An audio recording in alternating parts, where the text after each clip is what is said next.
नमस्कार, मैं तरुण गोस्वामी आज हाजिर हूँ एक कहानी को लेकर। नाम है भेड़िया। तो चलिए शुरू। भेड़िया क्या है? खारू बंजारे ने कहा, मैं अकेला पनेठी से एक भेड़िया मार सकता हूँ। मैंने उसका विश्वास कर लिया।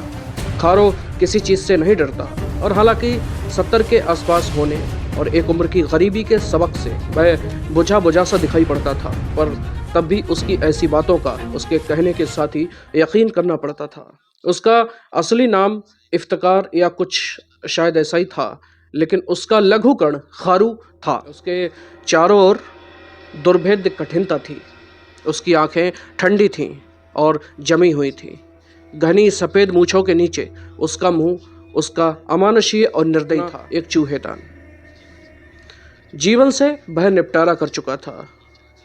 मौत उसे नहीं चाहती थी, लेकिन फिर भी वह टाइम पर जीवित था, जिंदा। वह भले बुरे की परवाह किए बिना जिंदा था। खारू ने मुझसे कहानी कही।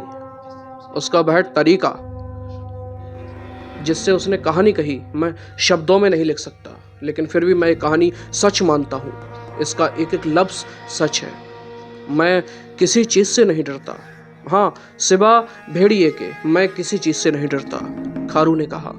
एक भेड़िया नहीं, दो चार नहीं, भेड़ियों का झुंड, 200 300 जो जाड़े की रातों में निकलते हैं और सारी दुनिया की चीज़ें जिनकी भूख नहीं बुझा सकती, उन शैतानों की फौज का कोई भी मुकाबला नहीं कर सकता। लोग कहते हैं कि अकेला भेड़िया कायर होता है। ये झूठ है। भेड़िया कायर नहीं होता। अकेला वो सिर्फ चौकन्ना होता है। तुम कहते हो लोमड़ी चालाक होती है, तो भेड़ियों को नहीं जानते हो। तुमने कभी भेड़िए को शिकार करते हुए नहीं देखा है। वह शेर की तरह नाटक नहीं करता है, भालू की तरह शेख ही नहीं दिखाता। किसी भी भेड़ पर कूद कर जख्म कर देता है और फिर खून की टपकती हुई लकीरों के पीछे चल पड़ता है और अपने शिकार तक आखिरकार पहुंच ही जाता है। अपने से दुगने जानवर को मारकर खा सकता है। बड़ा चालाक और बहादुर जानवर है। वह थकना जानता नहीं है। बैल हमारे बंजारों को घोड़ों से तेज ले जाते हैं, लेकिन जब उन्हें भेड़िए की बू आती है, तुम्हारा क्या ख्याल है? मुजरा करने? नहीं, बेचने के लिए। और वह किस मतलब की है? ग्वालियर की नटनियाँ छोटी छोटी होती हैं और पंजाब में खूब बेची जाती हैं। ये लड़कियाँ बड़ी चोखी होती हैं पर भारी भी खूब होती हैं। हमारे पास एक तेज बंजारे का गड्ढा था और 3 घोड़ों से तेज भागने वाला बैल था। हम लोग सुबह जल्दी निकल जाते हैं और दिन में जाने वाले साथियों से आगे मिल जाना चाहते थे। वैसे डर के लिए हमारे पास एक बंदूक भी थी, तीर कमान भी था। बैल हौसले से भाग रहे थे। बीच में निकल आए थे कि बड़े मियाँ ने घूमकर कहा, खारे भेड़िए हैं। मैंने तेजी से कहा, क्या कहा? भेड़िए हैं? होते तो बैल ना चौंकते। बूढ़े ने सिर हिलाकर कहा, नहीं, भेड़िए ज़रूर हैं। खैर, वो हमसे 10 मील पीछे हैं और हमारे बैल थक चुके हैं, लेकिन हमें 50 मील और जाना है। बूढ़े ने कहा, मैं इन भेड़ियों को जानता हूँ। पिछले साल इन्होंने कुछ कैदियों को खा लिया था। भेड़ियों और सिपाहियों की बंदूक के सिवाय वहाँ पर कुछ बचा भी नहीं था। बंदूक भर लो। मैंने कमानों को तान कर देखा, बंदूक तोड़ी, सब ठीक था। बारूद की नई पोंगली भी निकाल के देख ले, मेरे पिता ने कहा। बारूद की पोंगली? मैंने कहा, मेरे पास तो पुरानी वाली है। तब बूढ़े ने मुझे गालियाँ देनी शुरू कर दी। तू यह है, तू वह है। मैंने पूरा गड्ढा उलट डाला, लेकिन नई पोंगली कहीं नहीं थी। मेरे पिता ने भी सब टटोला। तू झूठ बोलता है, तू भेड़ियों की औलाद। मैंने तुझे नई पोंगली दी थी, पर वह बारूद यहाँ कहीं नहीं थी। मेरे पिता ने मेरी पीठ पर कोहनी मारते हुए कहा, शहर पहुंचकर मैं तेरी खाल उधेड़ दूंगा। और इसी वक्त अचानक बैल एकदम रुक कर पूंछ हिलाकर जोर से भागे।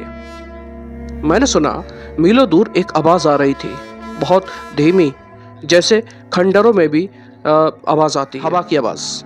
मैंने सहम कर कहा, भेड़िए।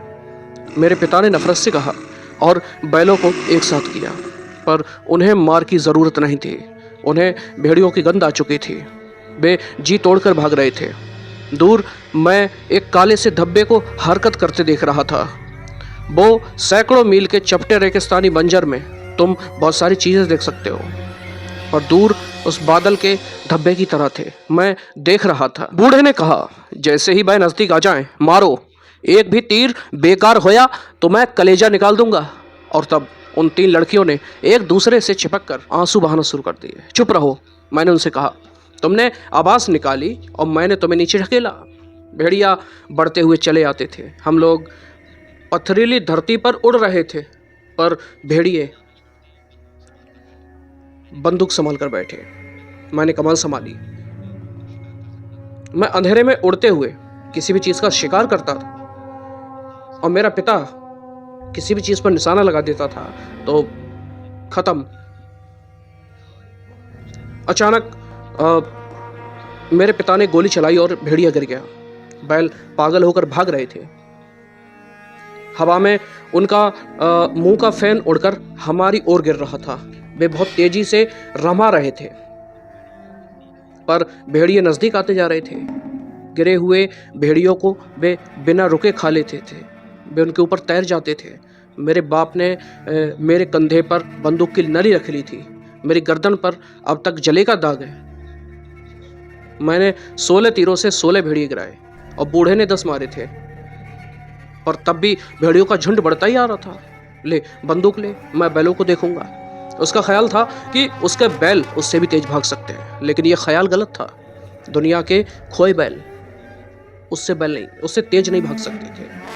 मैं बंदूक का निशाना खूब लगाता था, और देसी जंग लगी बंदूक, लेकिन लड़की उसे 5 मिनट में भर देती थी।